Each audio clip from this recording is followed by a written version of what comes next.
What's going on, y'all? So today I got a slightly different video for you. It's not just a specific tool, but it's a actual group of tools, and they're bolt extractors, strip socket, stripped bolt or nut sockets, like what I use here, snap-on FDX sockets or turbo sockets, whatever you want to call them. Everybody calls them something different, easy outs, all that jazz.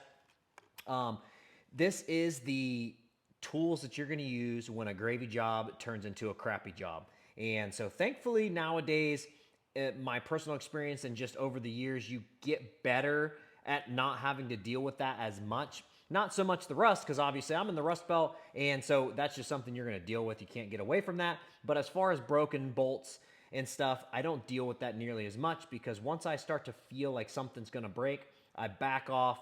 I start to work on that bolt with some heat, some penetrating oil, and I don't break bolts like I used to. But that's a skill set that we grow and learn and understand. And so if you're newer to the industry, you may not have that kind of fine-tuned and honed in yet. So this is what I use in those situations, and hopefully it gives you an idea of maybe some stuff that you might not have yet that you could have.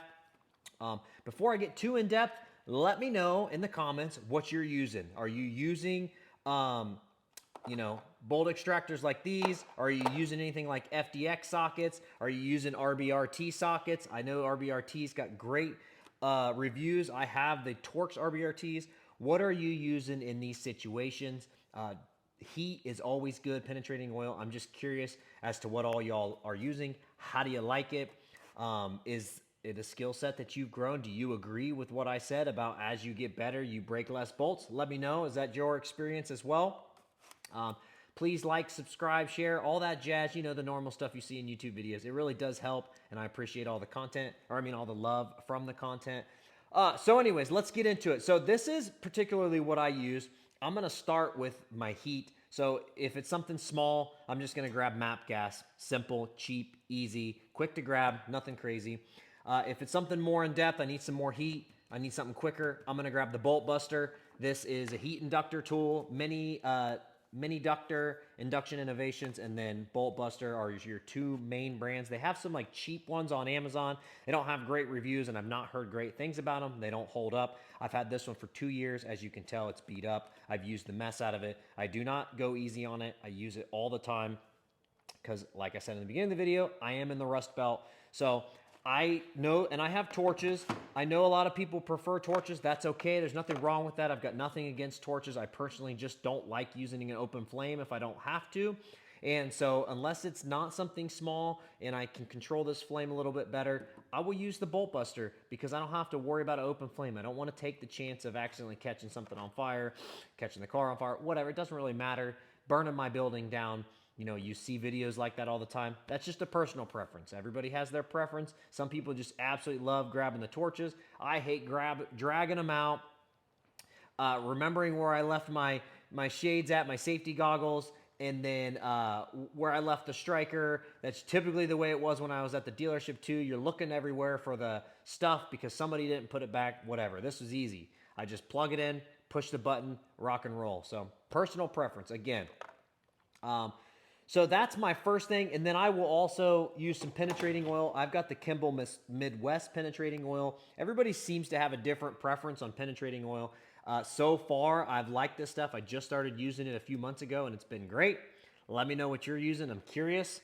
And then so I'll start to work it with penetrating oil and heat. If I feel like it's going to break or I'm impacting and I'm like, something don't just feel right, that's when I break out the heat and start working it loose.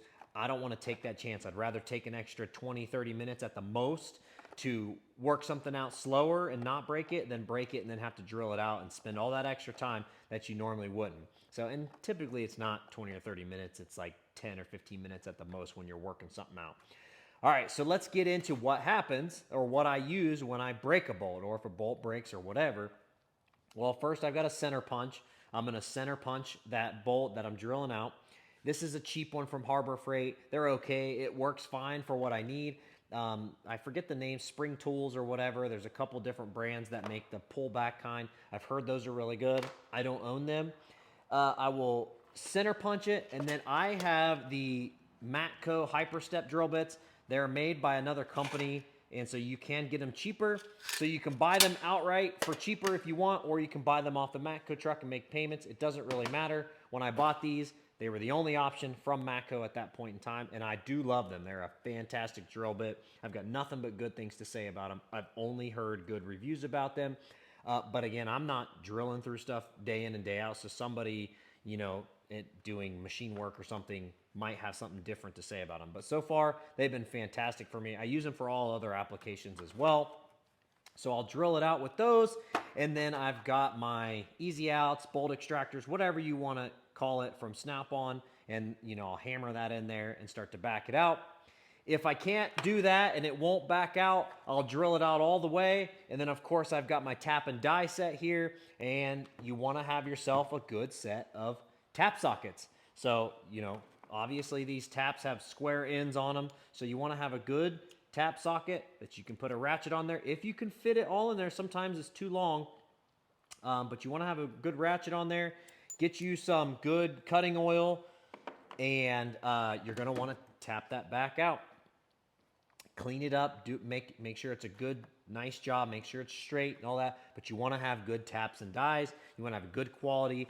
I'm pretty sure these are rebranded, or they used to be. I'm not 100% sure. I could be wrong, so feel free to correct me if I'm wrong. I know now Snap-on's manufacturing their own, but I don't believe this set looks awfully familiar, similar to a lot of other sets, but whatever. It is a good quality set. I've not broken any, so that's good. You don't want to break a tap into a hole if you're tapping something out. That's a nightmare. They do make a special socket for that as well. Thankfully, I've not had that issue before. So, like I said, I'll clean that up, do whatever, blah, blah, blah. If I'm dealing with like a rusted bolt, a stripped bolt, or whatever, my FDX sockets from Snap-on are my first go-to. I absolutely love these sockets. I was very, very skeptical of them when my Snap-on franchisee told me at that point in time about them. I was like, nah, I'm good. Passed on them for months and months and months.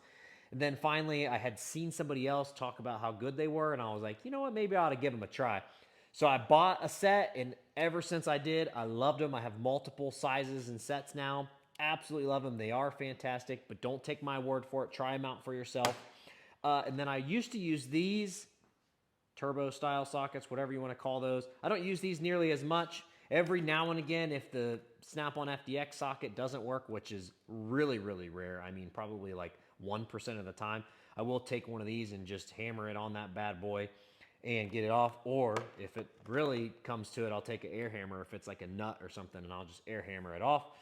And then for Torx, I have my RBRTs from Mac, which are amazing. If you've done any research or know anything about RBRT sockets sets, they're amazing. They've got them for Allen, they've got them for Torx, they've got all sorts of different sets and sizes and styles and everything, and those are what I use. So hopefully that gives you a better idea if you're newer to the industry and you're looking into some of this stuff. Again, if you've been in the industry for a while, you're probably not, this isn't new to you. So this is more for newer people. So, and this was not my idea. Thank you to, I think it's Unruly EJ8 or something like that, follower of mine on Instagram. Thank you for the idea. He's the one that gave me this idea, so I want to give credit where credit's due. So again, hopefully this gives you some ideas and helps you. Feel free to comment below any questions, concerns, whatever you may have. Let me know your thoughts. Seriously, I enjoy conversing with you all and having conversations back and forth and talking about all this stuff. So appreciate it. See you on the next one. Take it easy.